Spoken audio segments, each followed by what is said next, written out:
Welcome to part 2 of this training module on gender mainstreaming in biodiversity action in Thailand.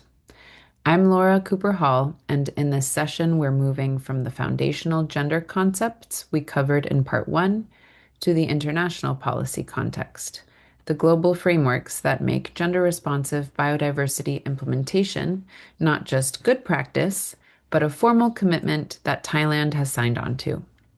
If you haven't yet watched part 1, I'd encourage you to go back and do that first. The concepts we covered there will make this section easier to follow. As a reminder, this training has 3 parts. You're now in part 2, covering international policy context. Part 3, which covers the evidence from Thailand, follows on from here.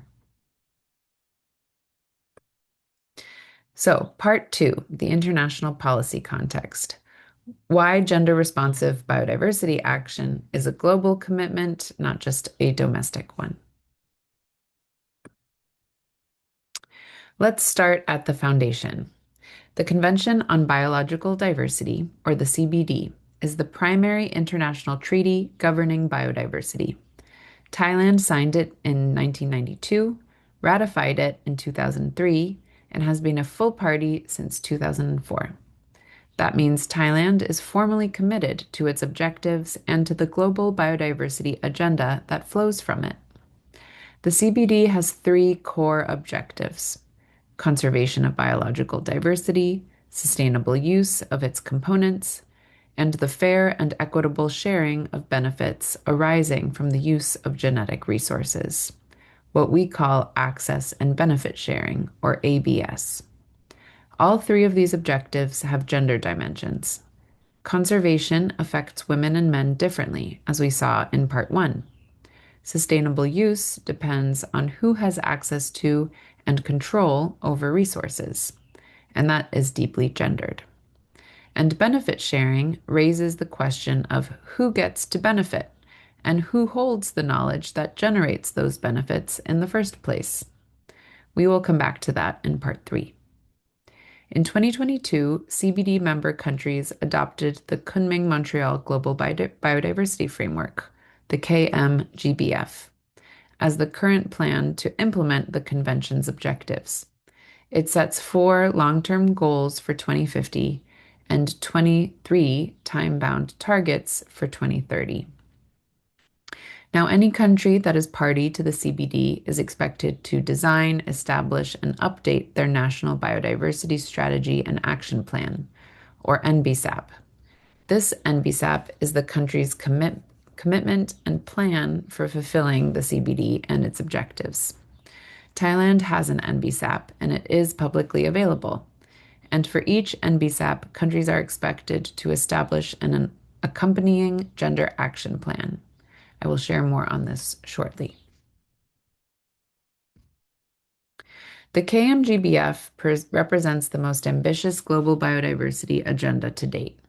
Its 4 2050 goals cover ecosystem integrity, species survival, genetic diversity, and equitable benefit sharing. The 23 targets for 2030 are specific and action-oriented, covering how we reduce threats to biodiversity, meet people's needs sustainably, and build the tools and systems needed to make it all happen. What's significant for our purposes today is that gender equality is explicitly embedded in the framework, not as an add-on or an aspiration, but as a condition of success. The KMGBF states directly, successful implementation of the framework will depend on ensuring gender equality and empowerment of women and girls. That is a strong and unambiguous statement. Without gender-responsive approaches, the targets will not be fully met. 2 of the targets specifically address gender, Target 22 and Target 23. Target 22 addresses participation. It requires full, equitable, inclusive, and effective and gender-responsive representation and participation in biodiversity decision-making. This applies specifically to Indigenous peoples and local communities, to women and girls, to children and youth, and to persons with disabilities. It also requires full protection for environmental human rights defenders, people who face real risks for defending biodiversity and land rights. Target 23 goes further. It specifically requires gender equality through a gender-responsive approach, ensuring that all women and girls have equal opportunity and capacity to contribute to the 3 Convention on Biological Diversity, or CBD, objectives. This includes equal rights and access to land and natural resources, and full, equitable, meaningful, and informed participation and leadership at all levels of biodiversity governance. Thailand's NBSAP Gender Plan of Action is the primary mechanism through which Thailand intends to meet Target 23. So when we talk about the GPA, or Gender Plan of Action, we're not talking about an internal policy document.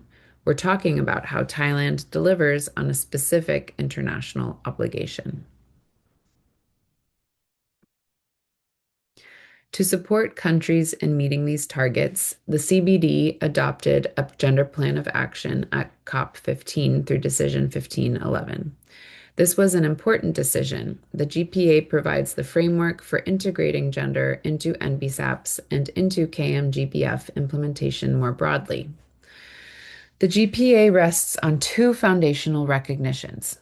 First, advancing gender equality and women's empowerment is essential for effective KMGBF implementation.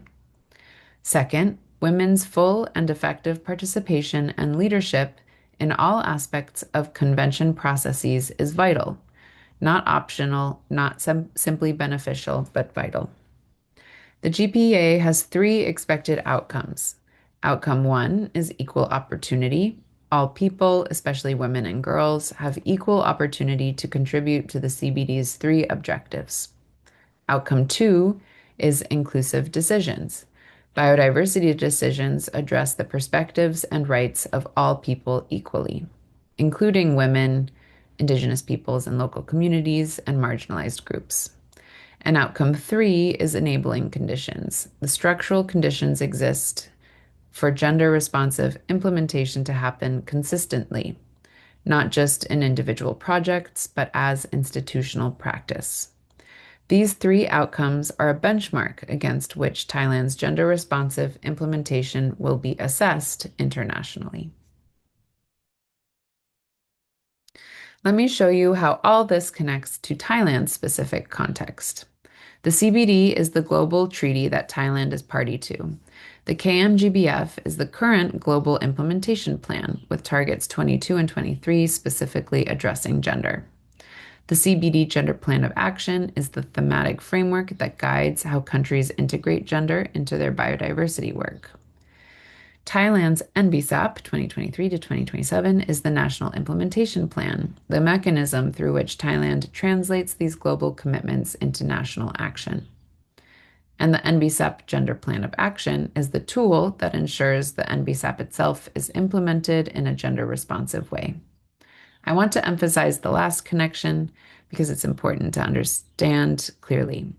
The Gender Plan of Action is not a separate strategy running alongside the NBSAP. It is the mechanism that ensures the NBSAP delivers gender responsively. Everything in the GPA connects back to how the NBSAP's targets and activities are actually carried out in the field, in the office, in governance processes, and in national reporting. This means that the work being done by ONEP and partner ministries and agencies to implement the NBSAP is also the work that determines whether Thailand meets its obligations under Target 22 and 23. These are not separate tracks, they are the same track. That brings us to the end of part 2. You now have the International Policy Foundation, the CBD, the KMGBF, and how gender is formally embedded in the global biodiversity agenda that Thailand is a part of. In part 3, we'll move from the global to the specific. What does the evidence tell us about gender and biodiversity in Thailand? We'll look at findings across 4 thematic areas drawn from both a systematic evidence review and from primary data collected through stakeholder consultations and focus group discussions. Thank you for watching. Part 3 is ready whenever you are.